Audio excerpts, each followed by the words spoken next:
आलाय. तुझं नाव काय आहे? सुमित लक्ष्मण येवले. कोणत्या गावावरून आला? ठोकबळले परसापूर. कुठे येते गाव? हे इकडे इथून 4-5 किलोमीटर. कोणत्या वर्गात शिकतो तू? मी आता 8वीत गेलो. तू 8वीत आहेस? मग इथे महाशिवपुराण कथेला कसं काय आला तू? मम्मी पप्पा सोबत आले. मम्मी पप्पा सोबत. तर काय उन्हाळ्याच्या सुट्ट्या आहे म्हणून मजा करायसाठी आला की खरंच शिवमहापुराण ऐकायचं होतं म्हणून आला? शिव महापुराण ऐकायचं होतं ह्याचं. काय आज पहिला दिवस आहे, काय ऐकलंस मग? आज कधीच ऐकलं. काय ऐकलं कथेमध्ये? चांगलं चांगलं काही चांगलं मार सांगितलं? हो मारला. काय शिकायचं आहे इथे आल्यानंतर महाशिवपुराण मध्ये? तुला काय शिकायचं आहे? इथं महाशिवपुराणमध्ये ज्ञान कसं भगवद्गीता. भगवद्गीता. हो. तुझं काय नाव आहे बच्चू? यश. कुठून आला तू? वडगाव. वडगाव कुठे आहे?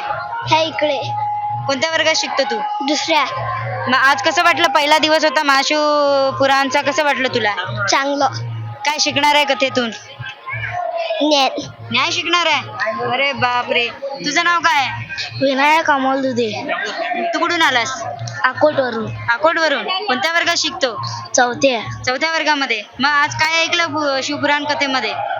ज्ञान. ज्ञान. महाराजींना भेटला का? हो. आणि दिवसभर काय करतो मग इथे कथा झाल्यावर? कथा ऐकत राहतो. मग कथा झाली हा. की मग रात्री झोपून राहतो.